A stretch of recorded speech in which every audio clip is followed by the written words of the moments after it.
Gabay at pamatubay, biyaya at pagpapala ni Amang Iskopus ay sumasa atin sa umagang ito. Maraming salamat po, Amang Iskopus. Maraming haka-haka ang mga tao. Iba-iba ang haka-haka sa darating na wakas ng panahon. Lahat ang pag-uusapan ay ang salitang this rapture. Gusto kong ipaunawa sa inyo na ang sa Diyos ay unti-unti ang lahat ng bagay. Hindi siya malupit pagkat siya ay Diyos ng pag-ibig. At nahabag siya sa mga tao na magkaroon ng kapahamakan lalo pat hindi ito handa upang makabalik sa tunay na tahanan. Kaya ang pagbaba ng Espiritu Santo sa ating panahon sa bansang Pilipinas mula pa noong Pebrero 1, 1966 ay upang simulan ang rapture. Rapture na dito'y makakaranas tayo ng iba't ibang kalamidad. At kasama at kasabay ng rapture na ito ay ang pagkaon ni Amang Iskopus sa mga kaluluwa na marapat makabalik sa tunay na tahanan. At tinitipon ni Amang Iskopus sa tulong ng mga isinugong anghel sa 4 na sulok ng daigdig ang mga karapat-dapat hirangin at tatanggap sa kanyang bagong pangalan, sa Espiritu at sa katotohanan at sasamba sa kanyang bagong pangalan. Iskopus bilang ating Ama, hindi bilang Panginoon. In-upgrade na ni Amang Iskopus ang ating kalagayan mula sa pagtawag ng Panginoon na hindi naman siyang nangyari, ay ginusto niya na ang lahat ng tatanggap sa kanyang bagong pangalan ay tatawagin na siyang Ama. At kung tinatawag mo ang Diyos na iyong Ama, katulad kina Jesus na tatawagin ding anak ng Diyos. Kaya ang tumatawag ng Panginoon ay wala pa sa tunay na pagkaunawa paano ang marapat na pagtawag sa Diyos. Tama ang pagtawag ng Panginoon kung naganap natin sa ating buhay at pananampalataya. Ngunit tinawag nga nating Panginoon sa Jesus, ngunit hindi naman siya ang ating sinunod. Masunod natin ang turo ng tao. At alam ninyo't bakit nating lahat na ang gumagawa ng hindi naayon sa pananalig ay nagkakasala. Na ang ibig sabihin, ang mga gawa na hindi naman aral at turo ni Kristo na ginagamit sa kanilang pananampalataya ay kasalanan. Kasalanan ng mga gawa na hindi naayon sa pananalig mula yan sa Aklat ng Roma, Kabanatang 14, talatang 23, huling pangusap o last sentence.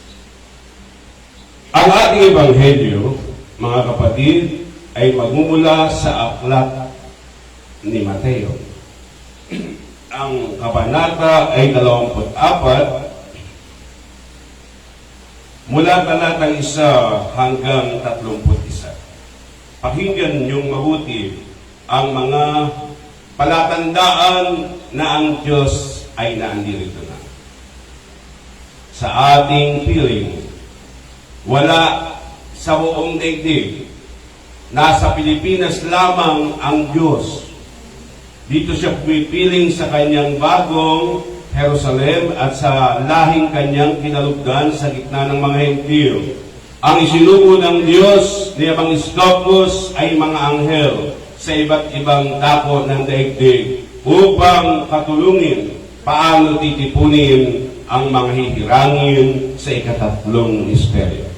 At mapalad tayo sapagkat kasama na tayo sa mga tinipo ng Diyos kahit tayo ay mga taong makasalanan at masasama.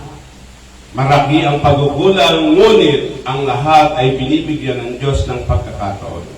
Mas pinalulugdan ni Amang Iskopos ang isang makasalanan na sa kanya nagpapasakop sa wakas ng panahon ito, kaysa nagaan yung banal, ngunit matigas ang puso at matigas ang ulo, matigas ang kanyang paninindigan sa kanyang sarili at karunungan o kaalaman.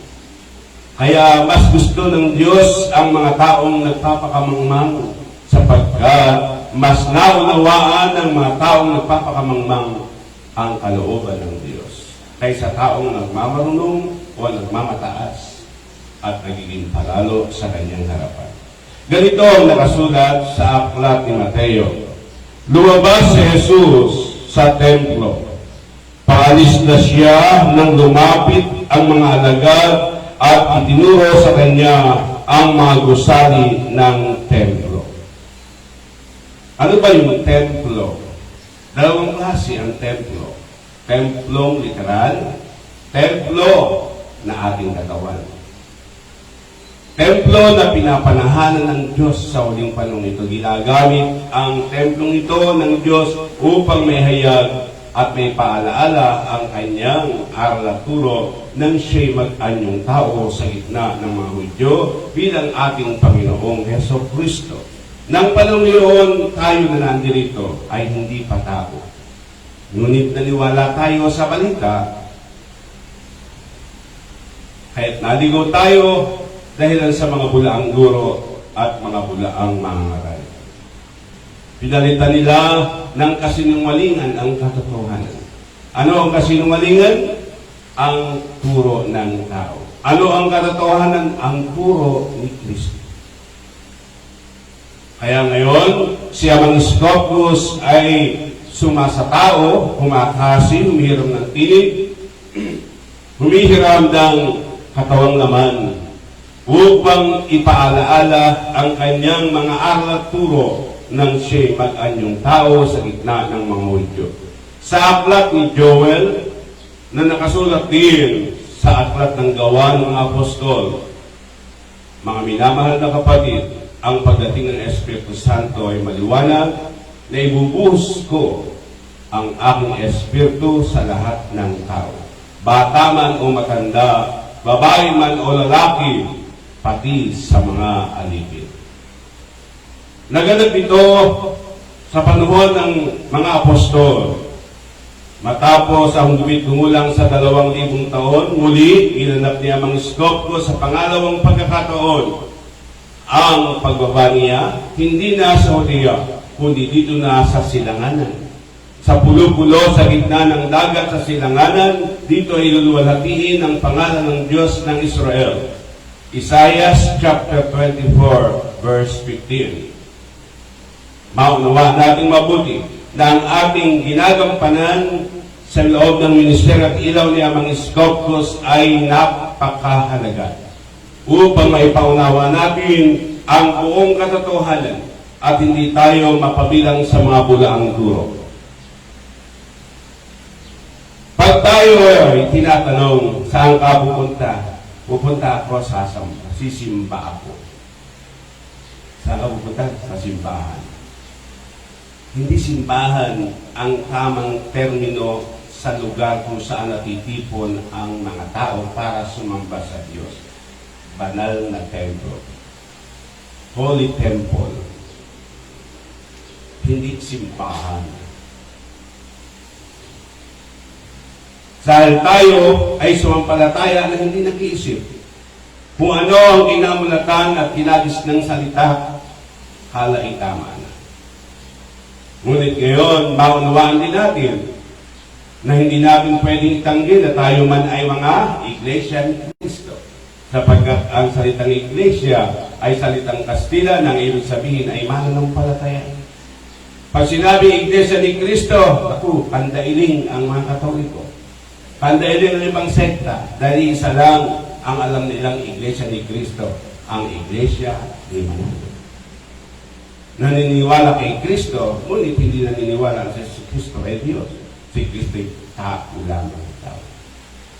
Totoo, tao lamang, ngunit Diyos din namang totoo. Pagkat siya ang salita sa pasimula, sa aklat ni Juan, kabanatang 1, talatang 17, sa pasimula, ang Diyos ay Verbo.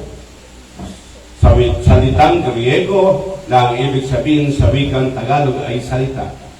Ang salita ay naging tao at nanahanan sa gitna natin.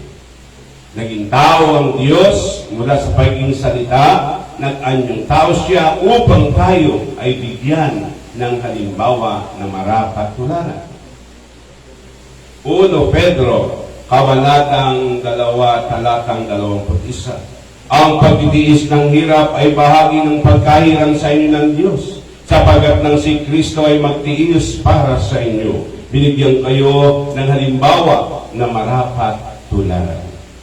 Kaya ang sabi ni Amang Iskopos, tayo na tumatanggap sa kanyang bagong pangalan at sumasamba sa Espiritu at sa totohanan, ang gagampang Kristo.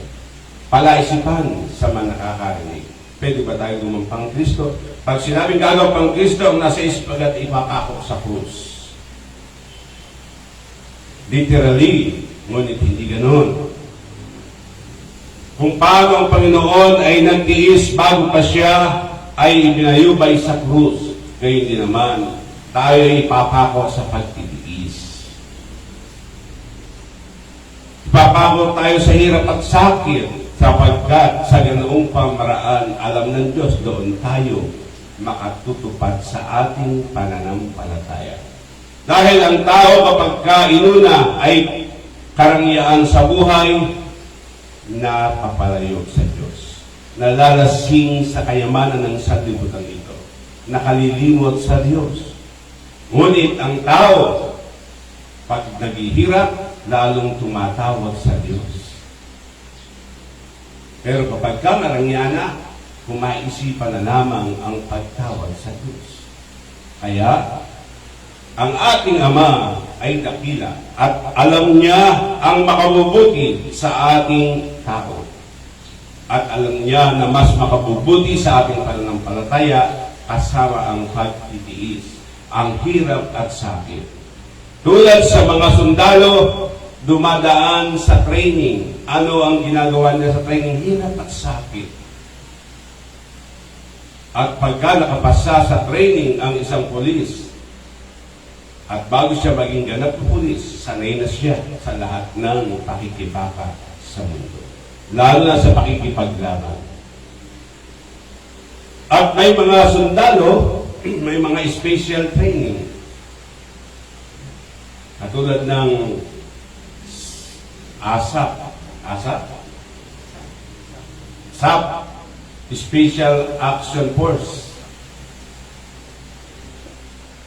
na namatay sa Mindanao, 44 SAP. Bakit namatay? Dahilan sa kagahamangan ng tao sa pera. Ipinain ang buhay ng 44. Kaya ang salapi ay hindi masama. Ang masama, yung mahalin mo, ibigin mo ang salapi. Lahat tayo nangangailangan ng salapi. Kung masama ang salapi, bakit nagkaroon ng salapi? At iloob ng Diyos na ang bawat bansa ay may salapi. Ang kailangan lamang ay tamang kaalaman paano mo tatanganan ang salapi upang hindi ka mapahamak, upang hindi mapahamak ang templo ng Diyos. Nakasulat sa aklat ng 1 Korinto, kabanatang 6, mga minamahal na kapatid, ang ating katawan ay templo ng Diyos. At dito sa aming binabasa tungkol sa pagkawasak ng templo, nakikita ninyo ang mga gusaling iyan, tandaan ninyo, darating ang araw na wala sa biyang matitirang bato sa ibabaw ng kapwa bato. Lahat ay iguguho. Nangyari na yan, mga kapatid. Literally, yes. Lalo na ng mga lumindol sa Palo, Leyte, baksak ang cathedral doon. Sa ibang bansa ay ganun din nangyari yun. Ano yung bato sa kapwa bato? Ang mga lingkod ng Diyos na bato, ang puso at isipan, ay kasamang mapupugnaw ng kapwa bato. Kaya, tayo ba ay naandito dahil tayo ay bato? Yes. Ngunit pinaging lambot natin. Pinaging lambot natin upang maunawaan natin kung ano ba ang kalihiman ng Diyos na dapat mabahid sa loob ng Ministeryo at Ilaw ng Father Scopus, New Catholic Temple. Kaya, ang sabi naman, mga kahirapan at pag-uusig na darating, nasa bundok ng mga olibo si Jesus, samantalang siya'y nakaupo roon, palihim siyang tinanong ng kanyang mga alagad, kailan po ba mangyayari ang mga bagay na ito? Ano po ang magiging palatandaan ng inyong muling pagparito at ng katapusan ng mundo? Babasahin natin. Isa-isahin. At ito hindi lamang sa isang araw na gaganap. Dahil ang sinabi ng Diyos sa isang iglap, ngunit ang 1,000 taon sa tao, isang araw lamang sa Diyos. Kaya yung isang iglap sa Diyos, sa tao maraming taon. At mula noong Pebrero 1, 1966, 54 ng taon ang Ministeryo at Ilaw ni Amang Scopus para tipunin ang mga nalalabi sa hihirangin. At tayo ay nandito sapagkat tayo kasama sa nagsisikap na sa pagtitipong ito upang tayo ay magtagumpay, kailangan sumunod sa Panginoong Jesucristo. Ang sabi sa aklat ng Hebreo, Kabanatang 5, talatang 8 at 9. Bagamat siya anak ng Diyos, natutuhan niya ang tunay na kahulugan ng pagsunod sa pamagitan ng pagtitiis. At nang maganap niya ito, siya'y naging walang hanggang tagapagligtas ng lahat ng sumusunod sa Kanya. Susunod kayo, hindi? Kahit hindi kayo tumawag, sumunod lang kayo, dahil Panoon ang tumatawag. Sumunod kayo, dahil Panoon ang tumatawag. Kaysa tawag ng tawag di may pa, hindi yung nasunod, hindi yung pinapansin ng Diyos. Dahil ang sumusunod sa aral at turo ng Panginoon, ang tunay na nakakakilala sa Panginoon.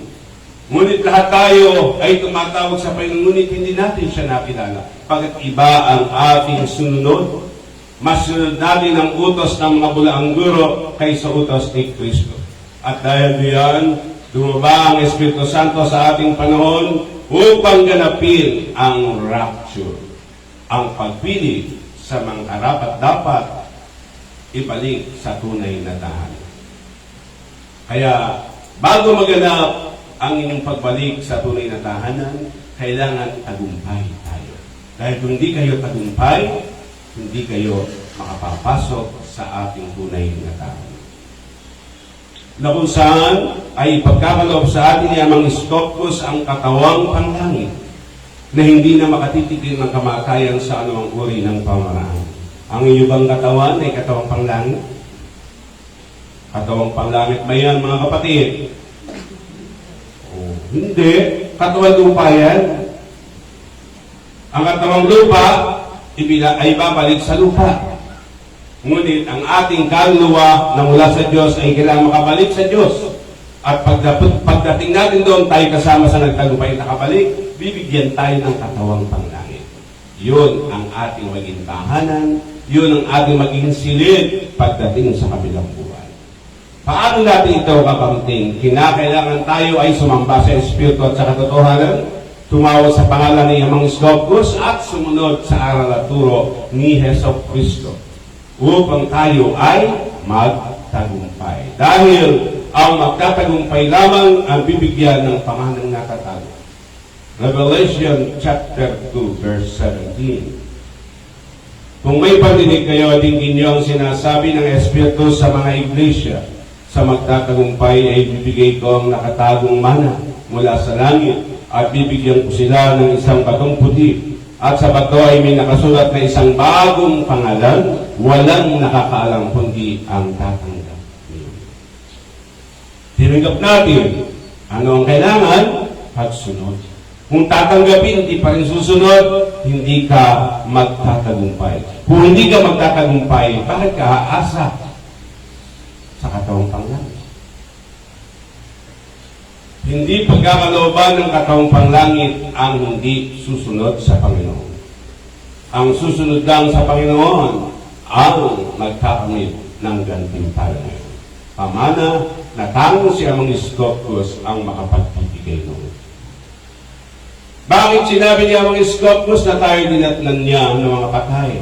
Ang dinatnan ko ay daigdig ng mga patay, sapagkat ang ating pananampalataya ay patay. At ang taong patay ang pananampalataya, ang kaluluwa ay kulay itim. Dahil patay ang iyong pananampalataya. At dumating si Amang Iskopos para buhayin ang ating pananampalataya upang ating kaluluwa ay mag-turn in white kapag tayo ay tumupad na sa aral at turo ng Panginoong Jesucristo. At ito ang tinatawag na muling pagsilang sa tubig at sa Espiritu. Sa English, born again Christian. Dito lang sa loob ng Ministeryo at Ilaw ni Amang Iskopos ang tunay na pagsilang ng born again Christian. Hindi ang mga born again Christian na hinahamak at nilalait ang mga santo at santa at mga imahen. Hindi ang mga born again Christian na napakatatakaw ng ikapu. Hindi mga born again Christian na kala mo sila ay matuwid at laging nagmamagaling. Hindi tinuro ng Diyos at ng Panginoong Yesus ang pagmamagaling. Dahil ang pagmamagaling ay kapalaluan. Kaya ang lahat ng ito ay hindi kayang tanggapin ng mga kalaban ng Diyos. At ang mga kalaban ng Diyos na ito ay may hawak ng Bible. Pinapahagi ng pangalan ng Yesus. At yan ay mga anti-Kristo, kalaban at kaaway ni Kristo. Kaaway saan? Kalaban saan? Sa kapamaraan. Tumatawag nga sa pangalan ng Yesus, nagpapahayag ng mabuting balita, ngunit ang itinuturo ay laban sa aral at turo ni Kristo. Katulad ng pagniningil ng ikapu, hindi yun ang turo ni Kristo sa Kristiyano. Ang turo ni Kristo sa Kristiyano, magbigay kayo ayon sa inyong kalooban. Ang paniningil sa mga serbisyo, hindi yun ang turo ni Kristo. Ang sabi ni Kristo, ang turo ng Panginoong Jesus, ang ipinagkaloob ko, anuman ang gawin ninyo sa inyong kapwa, huwag kayong hingi ng anumang kapalit o kabayaran. Pagkat ang inyong amang nasa langit, ang gaganti sa lahat ng mabuti niyong ginawa sa inyong kapwa. Ang sabi ng marami, magdasal ng 10 manalangin, 10 baging ng Maria, at may mga maraming pangturong dasal sa ikawawala ng kasalanan. Hindi ganoon ang aral ng Panginoon. Sa ikawawala ng kasalanan ay pagmamahal sa kapwa. At ituturo sa atin ni Amang Iskopos paano tayo ay magmamahalan bilang magkakapatid, magtutulungan at magdadamayan bilang magkakapatid. Kaya nga, kanino pa ang nakasulat? Sumagot si Jesus, mag-ingat kayo na huwag kayong mailigaw ni numan, sapagkat maraming paririto sa aking pangalan at magsasabi, ako ang Mesiyas. At marami silang maililigaw. Yeah. Delikado tayo dyan pagka hindi ka marunong magpaliwanag. Ang Mesiyas ay salitang Hebreo, sa wikang Griego, Kristo. Tayo ba ang gagawang Kristo sa wakas ng panahon? Yeah, sabi niya Amang Iskopos. Paano ko yan basahin sa inyo? Kayo pala yung mga dilitaw ng Mesiyas, Kristo, at maraming maililigaw. Tandaan natin, sa Mindanao, merong lumagampang Kristo. Siya raw ang kapalit ni Hesus Kristo. Pero nanghingi ng ikapu. Paano kung maniniwala? Maliwanag yung nakasulat sa aklat ni Mateo, kabanatang 7, mula sa talatang 15.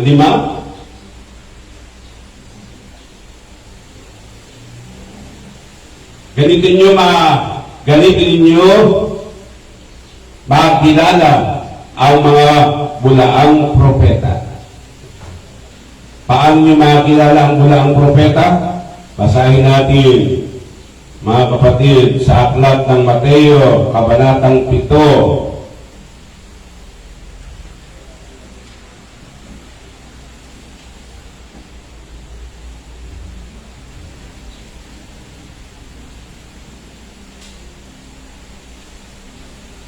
Mag-ingat kayo sa mga bulaang propeta. Noon, bulaang propeta. Pero yung bulaang propeta ngayon, may dadagdag yan. Bulaang guro, bulaang mangaral, bulaang pastor, bulaang ministro. Ministro din ako pag-aralan nyo kung ako'y bulaan. Gawa, makikilala. Mag-ingat kayo sa mga bulaang propeta. Nagsisilapit sila sa inyo na may tupa, ngunit ang totoo ay mababangis na asong guba. Makikilala niyo sila sa kanilang mga gawa. Verse 20. Kaya nga, makikilala niyo sa kanilang mga gawa ang mga bulaang propeta. Anong gawa? Ang hindi nananatili sa aral at turo ni Kristo, kundi ay nagdaragdag dito, hindi pinapanahanan ng Diyos. Ngunit ang nanatili sa aral at turo ni Kristo ay pinapanahanan ng Ama at ng Anak. Ikalawang Juan, kabanatang 1, talatang 9. Doon po nakasulat. Makikilala niyo ang mga bulaang guro, bulaang pastor, bulaang ministro, bulaang mangaral, bulaang propeta. Pag sinabi bulaan, antikristo yan. Antikristo, kalaban ni Kristo, kaaway ni Kristo. Kaya tandaan natin, kaya mahalaga na maunawaan niyo ba, kaya pinapaalala ng Espiritu Santo ang mabuting balita dahil hindi tayo nahirati sa pagbabasa ng Biblia. Nahirati tayo sa pagrosaryo, nahirati tayo sa Fiesta, Flores de Mayo, Santa Cruz. Ngunit hindi natin alam kung ano ang tunay na kalooban ng Panginoon at ng Amang nasa langit. At dahil diyan, ito ang isa sa mga gawain ng Espiritu Santo na si Amang Iskopos. Ipaalala ang lahat ng aral at turo ng Panginoong Jesus. Upang tayo ay makabangon sa mahimbing na pagkatulog. Ang mahimbing ba ang pagkatulog ay tulad sa patay? Sagot kayo. Opo, lalaksan nyo dahil bumabaksa kayo. Kung kayo ay sasamba, sikapin nyo na ito'y may pahayag nyo ang inyong parang sa pamaging malakas. Nasa inyo yung pagiging lakas nyo. Yung buong puso, buong kaluluwa, buong pag-iisip. Hindi yung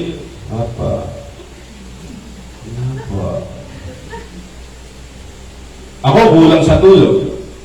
Pero hindi niyo ako nakakitang matamlay dahil nagsasamba tayo Ano ang silbi ng samba kung kayo may puro tulog? Ano ang sabi sa aklat ng Efeso, chapter 5, mamuhay bilang mga taong naliwanagan?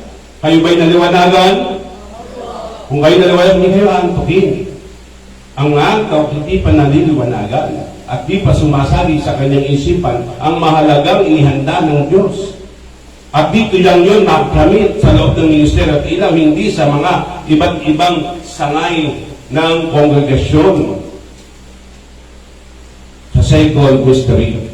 Dito lamang sa Father Scopus New Catholic Temple. Dito lamang nananahan ng Diyos. Sapagkat siya'y nananahan lamang kung saan siya'y kilala. Ngunit kung hindi siya kilala, hindi siya roon nananahan. Ganito ang pangyayari sa aking buhay. Nakaluhop si Amang Scopus by, hindi ko na matanda kung kay Sister Teresa o kay Sister Mat. Ama, pwede po akong magtanong. Oo, ano? Ama, di po ba ginagamit po ang mga madre? Ginagamit yung mga pari? Lumiti ang ama. Nananahan po kayo sa mga gandang simbahan. Dahil diyan kami namulat at diyan kami naniniwala na kayo naindihan. Ang liwanag ang sagot ni Amang Scopus, anak, hindi ko sila ginagamit. Ako ang ginagamit nila upang maguntat ng tiyan at magpuno ng bulsa. Napadilat ang mata ko. Sa mga simbahan pong maganda, malaki, hindi ako nananahan. Saan po kayo nana? Kung di rin kayo nana sa mga simbahan yan, malalaki. Sa inyo. Sa inyo ako nananahan, kayo na tumanggap at nagpapasakop sa aking bagong pangalan. Sa inyo ako nananahan. Sino po ang nananahan doon? Ang aking mga anghel na isinugo sa 4 na sulok ng daigdig. Sila na lamang ang dumidinig sa kanilang mga panalangin at kung karapat-dapat, tsaka lang inireport sa akin. Pero kayo, direkta kayo sa akin. Ako mismo. Bukod pa yung inyong gabay na laging nag-report sa akin kung ano ang inyong mga gawa. Kaya't walang makatatakas. Lahat ay nakatakas. Kaya, sa ating lahat na nandito, maunawaan yung mabuti na napakaswerte natin. Napakapalad natin. Bakit? Sapagkat kasama natin ang Diyos. Kahit tayo ay nasa hamak lamang na santuaryo, kasama naman natin ang Diyos. Kaya sabi ng Ama, ang sabi rin sa mga kasabihan ng tao, mabuti pa ang kubo na nakatira ay tao kaysa palasyo na nakatira ay kwadro. Ay dito, meaning, hamak na santuaryo pero nakatira ay tao. Taong buhay, hindi taong patay. Kaya lahat ng tao buhay, ayon sa laman, yes, buhay, pero meron ka rin namatay. Pero ayon sa Espiritu, lahat tayo ay dinatnang patay. Dahil kulay itim ang ating mga kaluluwa. Paano ka maging born again Christian kung hindi mo yan mabubuhay? Sa bisa ng salita ni Kristo ay mabubuhay at malilinis ang maitim na naandyan sa sarili.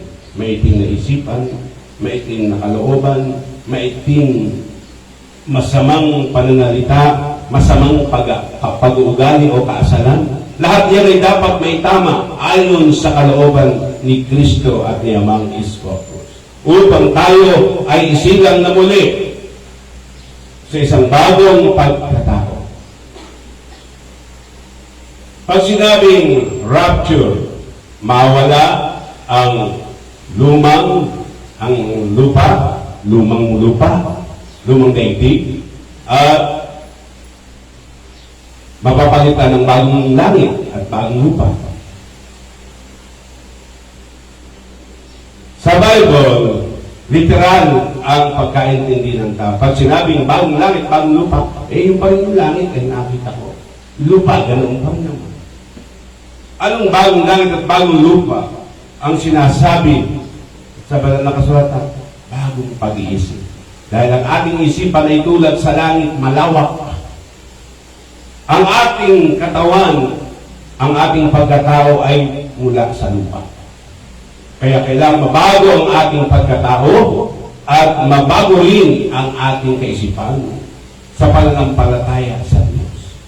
Kaya ang matututo lamang at magkakamit ng bagong langit, bagong lupa ay ang nakikinig sa sinasabi ng Espiritu sa Iglesia.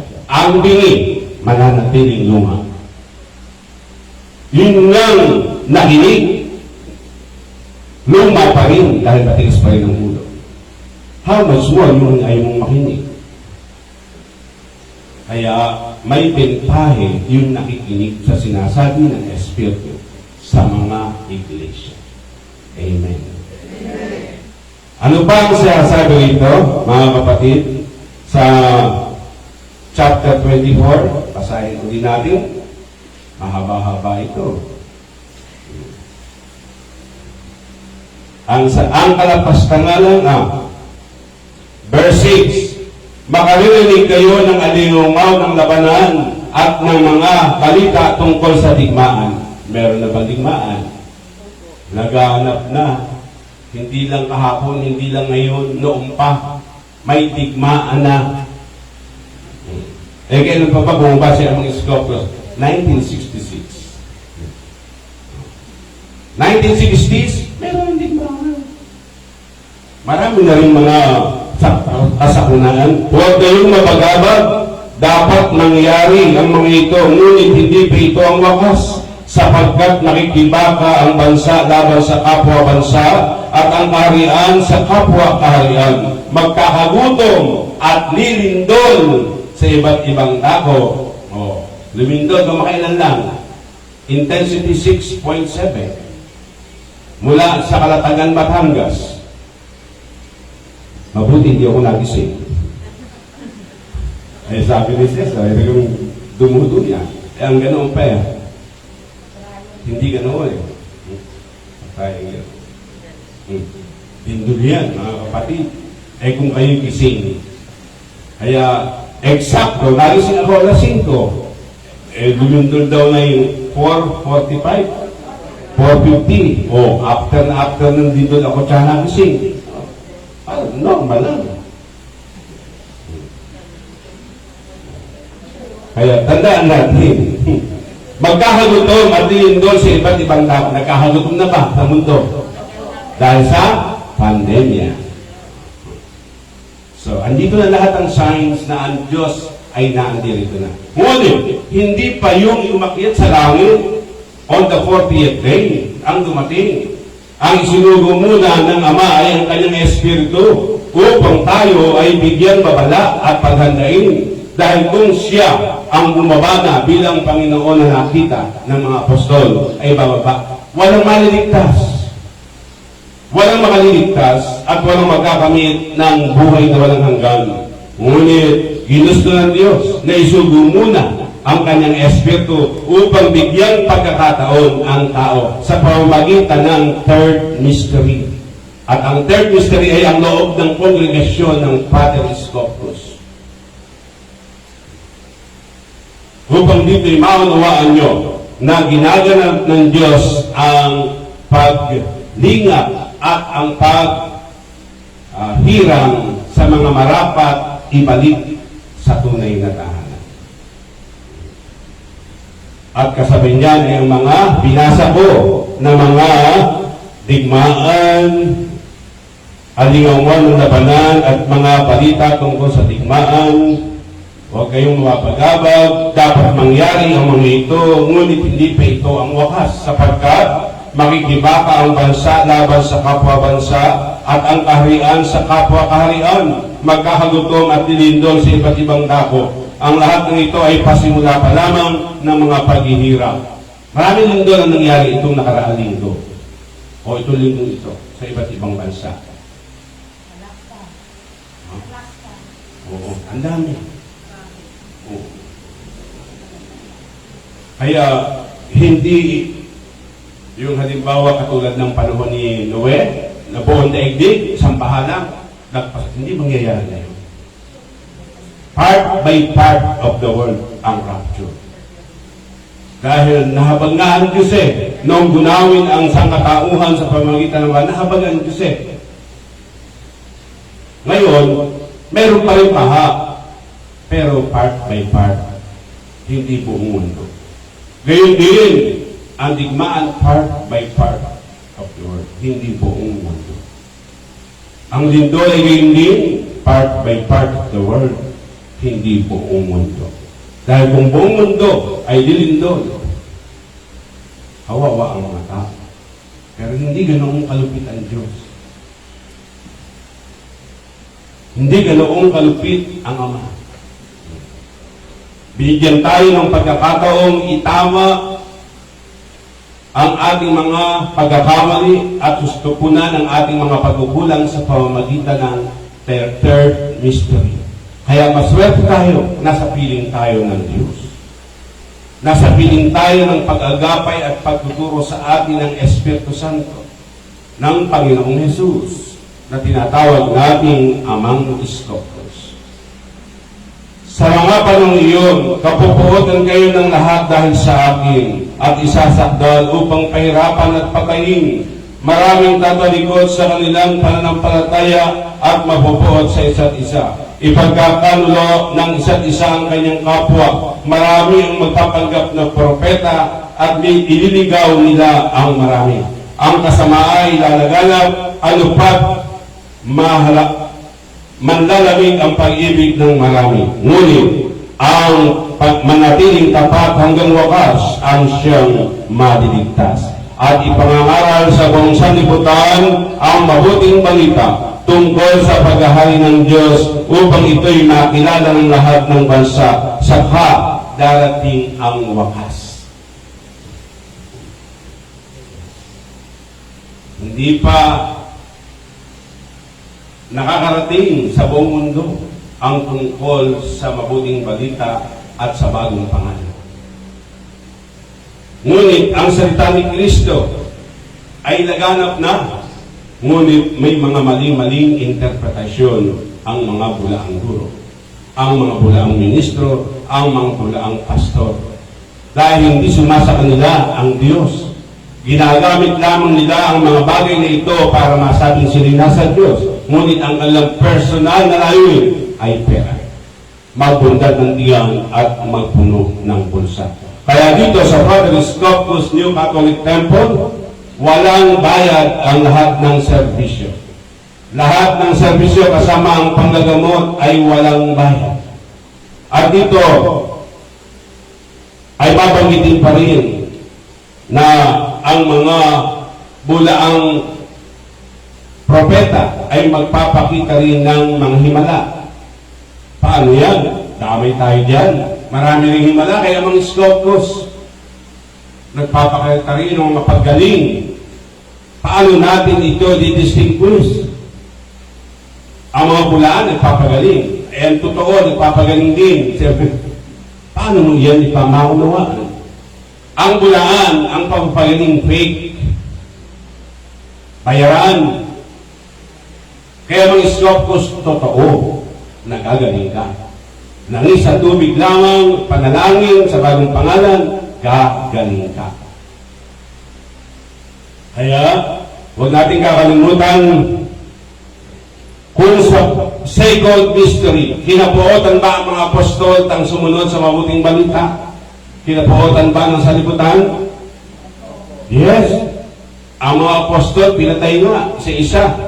Ang kahuli-huliang apostol na namatay si John the Beloved, ang sumulat ng Apokalipsis sa Patmos Island, ay doon nihayag ng Panginoon kung ano ang magaganap sa wakas ng panahon na ating sinasariwa ngayon at pinaliliwanag sa tulong at gabay ng Espiritu Santo ang mga kalihiman ng Apokalipsis.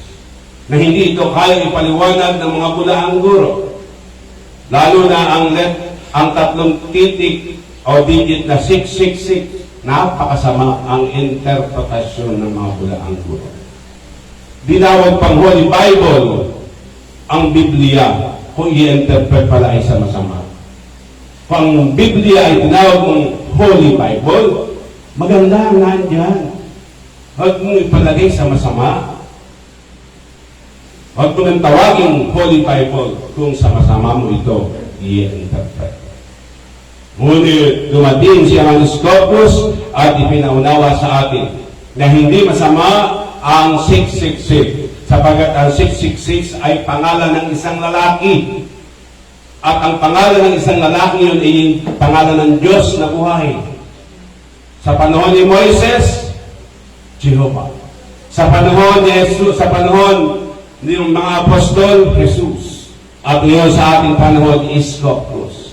Nabuo ang kahulugan at ihayag ng mga Iskopos ang kahulugan ng JHS. Ito pala ay inisyal ng kanyang tatlong pangalan sa tatlong misteryo ng kanyang pagka-Diyos sa magkakaibang panahon. Pag sinabi mong iba ang Ama, iba ang Anak, iba ang Espiritu Santo, ay tatlo Diyos. Pwede mo maging tatlo Diyos? Dito nga sa lupa, isa't dalawa ng presidente, nagkakaroon ng revolusyon eh. E di sa langit, tatlo Diyos, di sila mag-aaway din. Ay isa lang ang Diyos, meron lang sa tatlong kahiwagaan. Anong kahiwagaan o tatlong hiwaga? Misteryo. Salitang Kastila, sa wikang English, ginamit sa wikang mystery. Sa wikang Tagalog, hiwaga. Hiwaga ng Diyos Ama, hiwaga ng Diyos Anak, at hiwaga ng Diyos Espiritu Santo. Kaya ang sabi ni Jesus, ako ang Alpha at Omega. Ako ang simula at ang wakas, ang una at ang huli. Sabi ni Jesus, siya raw ang Alpha at Omega. Ito yung tatlong daliri ni Jesus. Ang ipinapaunawa rin ng Espiritu Santo, ito ay sumisimbolo sa tatlong misteryo ng pagka-Diyos niya. Sa ngalan ng Ama, sa ngalan ng Anak, at sa ngalan ng Espiritu Santo. At kung ating ipaliliwanag, may halaga ba ang tatlong daliring ito, ang kahulugan? Yes.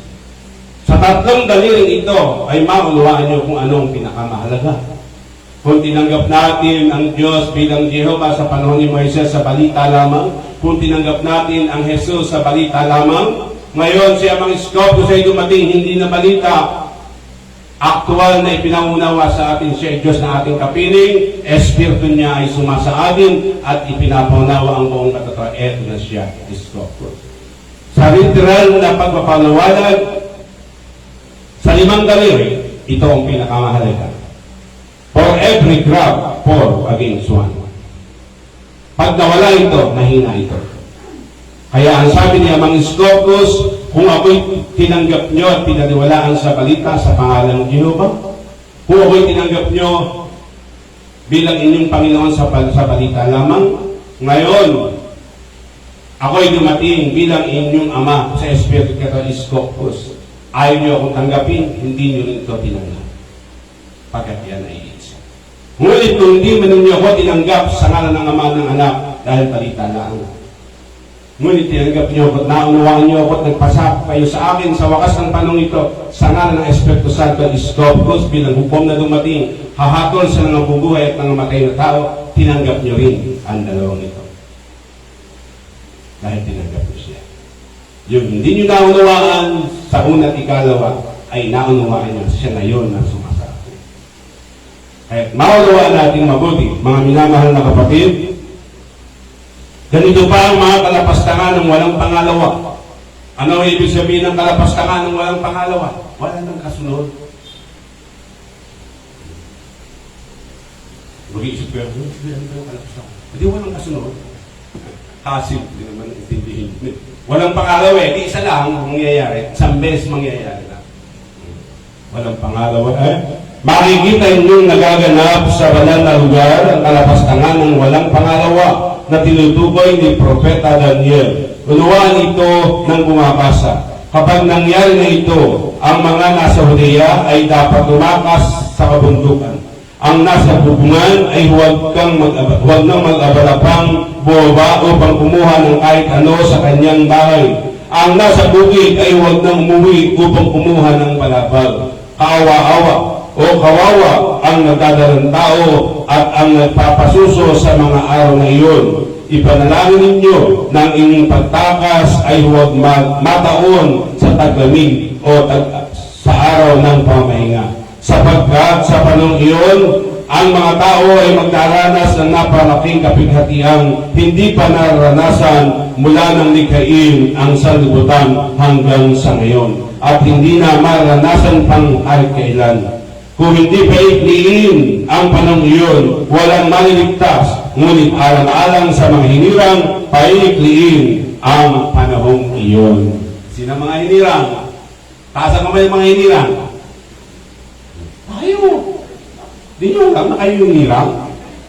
Ngayon, bilang hirang, we are called, but pipiliin pa sa atin ang karapat-dapat. Kaya dapat magsikap. Hindi ka lamang hinirang ay magbabaliwalain mo na ang mga pagkakataong binibigay sa iyo. Hindi sapat na ikaw ay tumanggap, ang kailangan ay sumunod. Pag hindi ka pa rin nakasunod, kasama ka doon sa many are called, but few are chosen. Many are not chosen. Called but not chosen. Sino yun? Yung matitigas ang ulo, matitigas ang puso, makasanlibutan pa rin, at ayaw sumunod sa aral ng kabanalan mula sa langit na ipinapaalala ni Amang Iskopo. Ano naman ang ibig sabihin itong kapag nangyari na ito, ang mga nasa Hudiya ay dapat tumakas sa kabundukan. Ang nasa hukuman ay huwag nang mag-abala pang bumaba upang kumuha ng kahit ano sa kanyang bahay. Ang nasa bukid ay huwag nang umuwi upang kumuha ng balabal. Kawawa ang nagdadalang tao at ang nagpapasuso sa mga araw na iyon. Ipanalangin ninyo na ang inyong pagtakas ay huwag mataon sa taglamig o sa araw ng pamahinga, sapagkat sa panahong iyon, ang mga tao ay magdaranas ng napakalaking kapigatiang hindi pa naranasan mula ng likhain ang sanlibutan hanggang sa ngayon, at hindi na maranasan pa kahit kailan. Sa totoo lang, ang worldwide na crisis ay ang pandemya. At ngayon, dahil sa takot sa pandemya, magdedeklara na naman ng ECQ, lockdown, tapos walang ayuda, marami ay magugutom, dadaing, kawawa ang ating Pangulo. Kaya, bilang tayo mga anak ng Diyos sa tinawag, huwag na tayong maging pasanin ng ating pamahalaan. Kung may dumating, magpasalamat. Kung walang dumating, manalangin. Napagpalain pa ang ating Pangulo ng mahabang buhay at kalakasan para matugunan ang pangailangan ng kanyang mamamayan. Hindi yung lalabanan mo, susumpay mo ang Pangulo, aalumurain mo ang Pangulo. Kaya tandaan natin, ang ibig sabihin ng aking mga binasa, pagdatagpo mo sa Amang Iskopo, itutok mo na ang puso at isipan mo sa pag-aaral sa kanyang salita para mabuhay ang iyong kaluluwa, para ikaw maging born again Christian. Huwag mo nang itutok ang iyong pagkatao sa mga bagay na nabubulok, sa mga bagay na ating pinag-aabalahang mabuti dito sa mundo.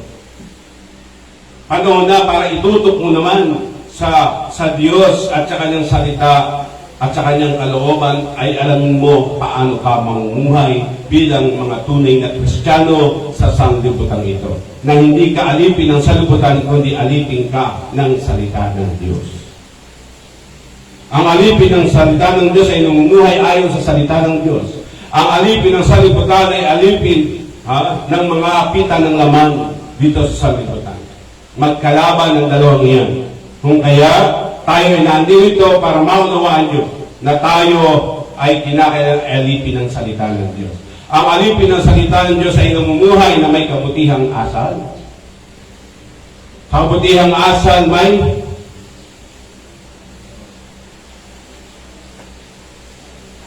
kaalaman. Sa kaalaman ang pagsusupil sa sarili. Sa pagsusupil sa sarili ang katatagan. Sa katatagan ang kabanalan. Sa kabanalan ang pagmalasakit sa kapwa, at sa pagmalasakit sa kapwa ang pag-ibig. Sa panahon ng pandemya, kalimutan mo ang iyong sarili. Huwag yung mahal mo lang ang iyong sarili, wala ka nang pakialam sa kapwa. Lalabag ka sa aral ng Panginoon. Dahil ang sabi ng Diyos, ang pagmamahal sa kapwa ay nakababawas ng maraming kasalanan. Pero mas gusto mo, mapunan muna ng ang iyong tiyan dahil sa kagutumang bago ang iba. Hindi ka anak ng Diyos. Hindi ganoon ang Kristo. Ang Kristo, inuuna muna yung kapwa bago ang kanyang sarili. Amen. Kaya, pag dumaranas na nga tayo, nasa atin na ba ngayon lahat ito? Yes, nangyayari ng lahat ito.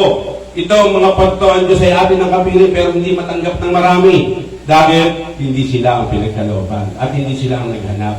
Tayo tinanggap natin dahil hinanap natin si Amang Iskopos. Hinanap ng inyong mga magulang at itinuro sa inyo ang tamang daang ito para tayo makabalik sa katotohanan at siyang magbibigay sa atin ng buhay na walang hanggan.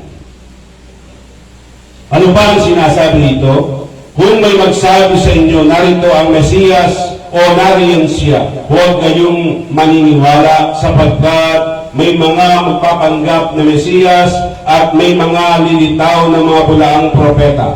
Magpapakita sila ng mga kagilang-gilalas na tanda at mga kababalaghan upang iligaw kung maaari pati ang mga hinirang ng Diyos. Tandaan nyo, pinagpauna ko na itong sabihin sa inyo. Marami kaya mga Iskopos ay tumanggap, pero nung makausap ng matatalinong at magaling manalitang bulaang guro, natangay pa. Natangay pa. Bakit natangay? Hindi nag-aaral. Hindi nagsikap na may matutunan. Ang akala ang pagtanggap sa pangalan ni Amang Iskopos ay sapat na. Ang pagtanggap sa pangalan ni Amang Iskopos ay pasimula ka lang. At marami kang dapat na responsibilidad na ipoproseso para hindi ka mailigaw ng mga bulaang guro. Maniwala kayo o hindi, yun ay nakasulat. Ang masasama ay mas mahusay, mas mapamaraan kaysa taong mabubuti. Ang mga bulaang guro, mas mapamaraan kaysa mabubuti. Ano pa ang sabi? Kaya kung sabihin sa inyo, naroon siya sa ilang, huwag na kayong pumaroon. Kung sabihin nila naroon siya sa silid, huwag kayong maniniwala, sapagkat kung gaano kabilis gumuhit ang kidlat mula sa silangan hanggang sa kanluran, gayon din naman ang pagparito ng anak ng tao. Pag sinabing pagparito ng anak ng tao, iba ba ang pagparito ng Espiritu Santo? Magkaiba ba yun? Iba ba yung pagparito ng Espiritu Santo sa pagparito ng anak ng tao? Magkaiba ba yun? Magkaiba. Ang Espiritu Santo, walang buto, walang laman. Ang anak ng tao, may buto at may laman. Pero nung si Jesus ay umakyat sa langit, ang kanyang taglay na buto at laman, katawang panlangit. At iyon ang bababa pag natapos na ang paghirang sa 144,000. Nahihirangin sa wakas ng panahon ito sa bayang Hentil. At ang bayang Hentil, ang mabubuno noon ay ang bansang Pilipinas. Pagkat ang mga Pilipino ay mga Hentil. Kaya, maswerte ang mga Pilipino na sa ibang bansa na nakapunta kay Amang Iskopos na nakapag-akay ng mga banyaga para maging kasama natin sa bayan ng Diyos. Katulad ng aking kapatid, ang aking bayaw na si Larry Red, pangalan kay Amay Lucas. Ang aking pamangkin na kanilang anak, pangalan ay Matthew. Marami pa tayong mga kapatiran na nakapangibang bansa at nakapag-asawa ng mga banyaga. Napasama na rin sa loob ng Ministeryo ng Ilaw ni Amang Iskopos. Kaya hindi lamang Pilipino ang ihirangin ni Amang Iskopos, kundi dito lamang mananahan ang banal na Espiritu ng Panginoon na tinatawag nating Amang Iskopos upang dito ay tipunin ang lahat ng hihirangin mula sa iba't ibang panig ng daigdig sa tulong at gabay ng mga anghel at ng mga anak ng Diyos na pumunta sa iba't ibang bansa. Kaya, kung saan naroon ang bangkay, doon naman nagkakatipon ang mga buitre. Ang buitre, diyan inialin tulad din ng mga bulaang guro, bulaang propeta, bulaang mga ngaral, bulaang pastor, bulaang mga ministro. Buitre. Buitre saan? Ang tataho ng mga patay. Ano yung patay? Ang mga taong patay yung pananampalataya, ang daling nilang. Kaya nga tayo tinuturuan ng Espiritu Santo para hindi malinlangan ang gagaling magsalita ang mga bulaang mga ngaral. Si Jesus ba nakipagtalo, nakipagdebate sa pamagitan ng Biblia? Hindi. Hindi siya sumama sa mga nagmamarunong sa libutan ito. Sa panahon ng mga Hudyo, sino ang tinatawag na mga bulaang guro, bulaang mga ngaral, ang mga Pariseo at mga Eskriba. Ay sino ngayon ang katapat ng mga Eskriba at mga Pariseo? Ang mga bulaang mga ngaral, bulaang guro sa ating panahon. Mga bulaang pastor, mga bulaang ministro. Paano malalaman? Pag nangihingi ng ikapu, bulaan. Pag nangihingi ng bayad sa mga serbisyo, bulaan. Pag nagmamagaling sa Biblia, bulaan, dahil hindi yan tinuro ng Panginoon ang magmagaling sa Biblia. Ang tao, hanap ay yung magagaling sa Biblia na hindi naman nila pinag-aralan kung yung ba'y tinuro ng Panginoon. Hindi tinuro ng Panginoon magmagaling ka sa Biblia. Si Jesus ba nung nangangaral at nagbabasa ng banal na kasulatan, sinabi niya kung anong kabanata at anong talata? Meron ba kayong nakasa? Wala. Ayon sa aklat ni Isaiah, babasahin niyo. Wala siya sinabing kabanata, talata. Ngayon, ang taong mga makasanlibutan at mga bulangang guro, no, naglalabanan sa kabanata, sa sitas at talata. Kung sino ang mas magaling sa talata, kabanata, ay siya pinapalakpakan ng tao. Hindi nila lang kalagaan doon ng Diyos. Wala rin doon ng Diyos sa kapalaluan. Dahil yun, ang naghahangad doon ay ang mga taong makasanlibutan. Ang gumagawang panahon ay mga taong makasanlibutan. Bakit naging makasanlibutan? Pagkat ang gusto nila palakpak ng tao, hindi ang palakpak ng Diyos. Kaya ang nakayamang iskopos hindi pwedeng tumulad sa Kanya.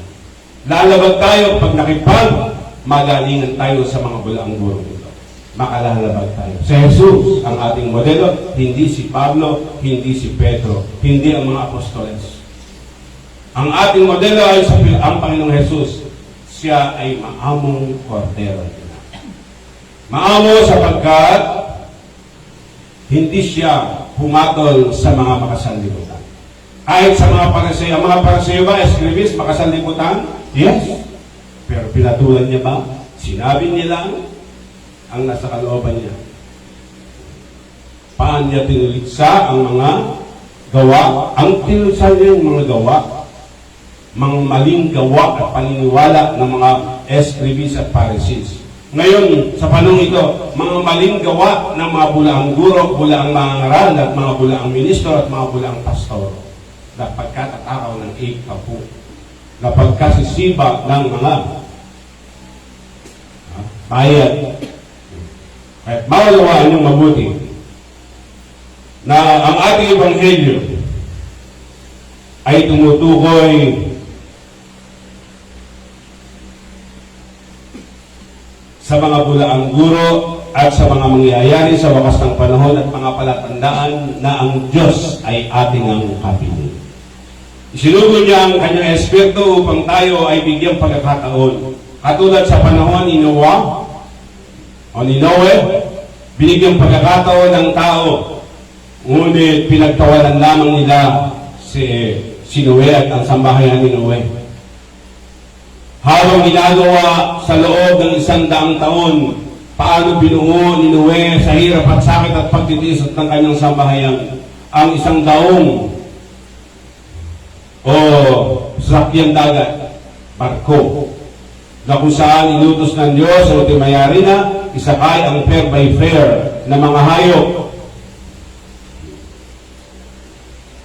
At ang 8 tao na naligtas, bumaha ng 40 araw, umulan ng 40 araw at 40 gabi, unti-unti tumaas ang tubig at nabuksan pa ang mga bukan. At tumaas ang baha ng 25 talampakan mula pa sa pinakamataas na bundok. At lahat ay nagsisi. Sumigaw na nagsisisi at humingi ng saklot. Ngunit sarado na ang daong. Hindi na pwede. Kaya huwag nating hayaang dumating si Amang Iskopos na hindi kayo handa. Kailangan pagdating ni Amang Iskopos, buhay na buhay tayo sa ating pananampalataya. Na ang ating kaluluwa ay puti, hindi kulay itim.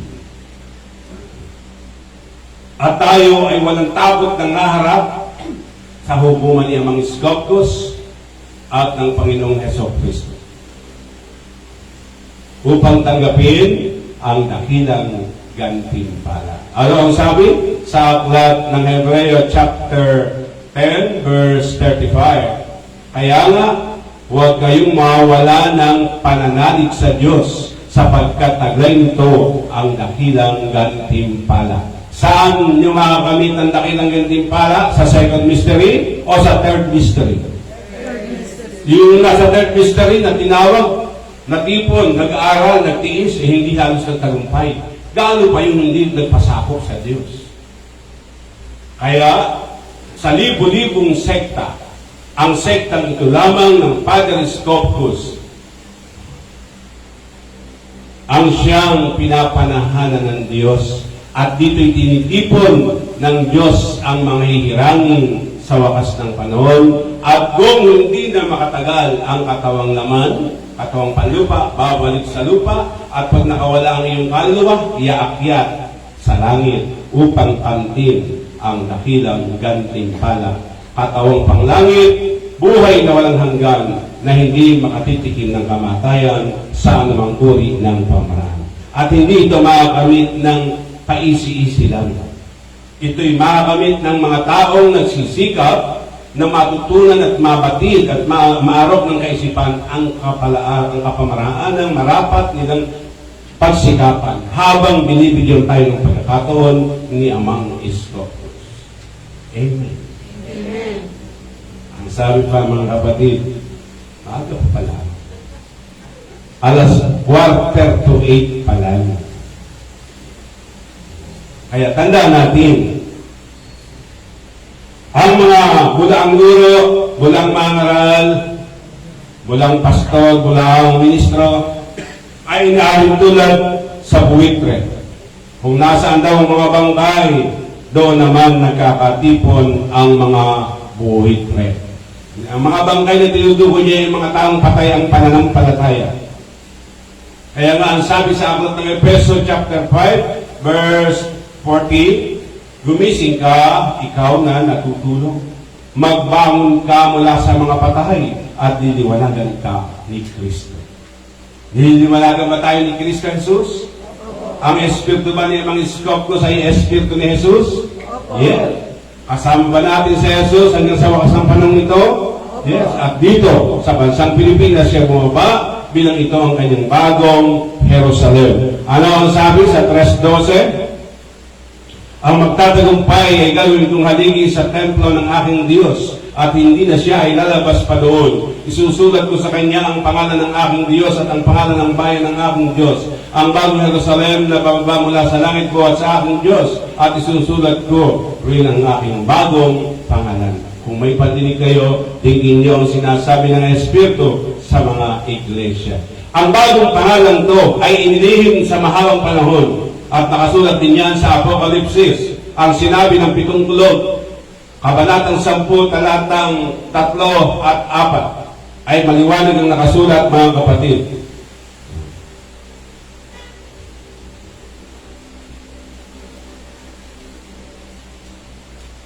Sumigaw siya, at ang kanyang tinig ay parang atungan ng leon. Tinipon siya ng dagundong ng 7 kulog, nang matapos ang dagundong ay susulat sana ako. Ngunit narinig ko ang isang tinig mula sa langit na nagsabi, ilihim mo ang sinabi ng 7 kulog. Huwag mong isulat. Hindi sinulat ang sinabi ng 7 kulog. Ngunit ang sabi sa Juan 16:13, pagdating ng Espiritu Santo, tutulungan niya kayong maunawaan ang buong katotohanan, magwiwika siya ay sa kanyang narinig at ipapahig ang mga bagay na darating. Bukod sa ito, isinulat sa pisngi ng langit, ipinakita sa mga pinili at hinirang nakasangkapan. Una, si Lord Pedro Ortiz. Pangalawa, si Elder Mirna Tabing Torres. Pangatlo, si Maria Desiree Marasigan. Maria Magdalena from San Isidro, Chaong, Quezon. Ay ipinagkaloob din, pinakita rin kay Sister Esmeralda, Elder Isabel Tenore, 1991. At 1992, pinakita rin sa Bulacan kay Elder Antonio Acosta. Kung paano ito'y pinakita sa kanila, maniwala ang nais maniwala. Sumunod ang nais sumunod. Ngunit ang Espiritu Santo rin ngayon ang nagpapaunaw na ang sinabi ng 7 kulog na hindi pinasulat ay ang kanyang bagong pangalan. Iskopos is the name. 7 Sodonai, Kerea, Omnipotente, Patri, Kisayo, Teya, Sodom. 7. Bakit inilihim upang huwag makalakal? Kung paano kinalakal ang pangalan ni Jehovah, kinalakal ang pangalan ni Jesus, pinagpundatan ng mga bulaang guro at bulaang mangaral, pinagpulaan ng bulsa, mga minamahal na kapatid. Inilihim ang pangalan ni Iskopko sa mahabang panahon upang ito ay ipagkatiwala sa mga hinirangin sa wakas ng panahon. At tayo na mga hinirang at tinawag, tayong mga tinawag at hinirang ni Amang Iskopko ang siyang magkakaguyod nito. Paano ipapahayag ang kanyang bagong pangalan? Yan ang isa sa layunin ng kongregasyon ng Father Iskopko's New Catholic Temple. Ipalaganap ang kanyang bagong pangalan sa Espiritu at katotohanan. Kaya kung kayo ay nagpapahayag ng pangalan ni Amang Iskopos, nakatutupad kayo sa isang layunin. Kung kayo ay nakapag-aakay ng mga tao sa tungo sa matuwid na pananampalataya, nang naaayon sa pananampalataya itinuro ng Panginoong Hesus, nakatutupad kayo sa ating layunin. Kung kayo ay tumutupad sa layunin at mabuting layunin ng ating pamalaan, paggalang sa batas ng kalupaan, kung paano natin ginagalang ang batas ng kalangitan, nakatutupad tayo sa ating pangatlong layunin. Tatlo lamang ang layunin ng kongregasyon ng Father Iskopko's New Catholic Temple. Unang-una, ipalaganap ang pangalan ng Espiritu Santo sa pangalan Iskopkos. Paano mo ito papalaganap? Kanino mo ipapalaganap? Una, sa iyong sambahayan. Pangalawa, sa iyong mga kaibigan, kapitbahay, pati kaaway mo. Kailangan pakiran mo ng balikan. Huwag kang mamili sapagkat ang Diyos ay hindi nagtatanga. Ang Diyos ay hindi namimili. Gusto niya Amang Iskopos na ang lahat ay makabatid. At iyan ang ating responsibilidad para nagutan sa harap ni Amang Iskopos na kung ito ay hindi natin gagampanan, tayo ang mananagot sa harapan ng hukuman ni Amang Iskopos. Bakit tayo nagpapaya? Na hindi natin ibinalita ang kanyang bagong pangalan sa mga taong ito. Lalo na ang mga kapitbahay mo, hindi mo pinapaunawaan. Sister Ana,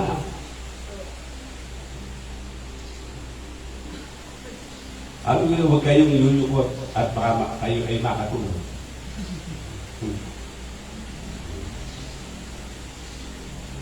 Kaya huwag tayo makakalimot, mga minamahal na kapatid. Ilihim mo ang sinabi ng 7 kulog, huwag mong isulat. Kaya ang pangalan ng Iskopos ay hindi nyo mababasa letter by letter sa Biblia, pagkat ito'y inilihim. Inilihim. Ito ang sinabi ng 7 kulog na ipinapaunawa ng Espiritu Santo sa kanyang pagdating sa wakas ng panahon ito. Makinig ang may pandinig sa sinasabi ng Espiritu sa mga iglesia. Ito ang mabuting balita na sa inyo'y aking pinahayag na wag loobin ni Amang Iskopos na ang lahat ay magkaroon ng liwanag at matanggap ang ating pinag-aralan mula sa Ebanghelyo ng Mateo, Kabanata 24. Mga palatandaan ng kanyang pagpiling na atin ang kapiling sa wakas ng panahon ito. At mapalad ang bansang Pilipinas sapagkat kung mayroong lupang pangako sa gitnang silangan, mayroong lupang hinirang sa malayong silanganan. Sa pulo-pulo sa gitna ng dagat, sa silanganan ang bansang Pilipinas. Pilipinas ay hindi ang promised land. Ang Pilipinas ay the chosen land. Hindi the promised land. The promised land is in the Middle East. The chosen land is the Philippines, the New Jerusalem. Ang ating ina na nasa langit na ibinaba noong Pebrero, noong June 24, 1967. Ano yung binaba? Ang pahayag. Ang salitang ipinahayag ng Pilipinas, ang bagong Jerusalem. Ito ang ating ina na malaya na nasa langit na ibinaba ang salita na ang Pilipinas pala ang nakatakda na maging bagong Jerusalem. Ang mabuting balita, purihin.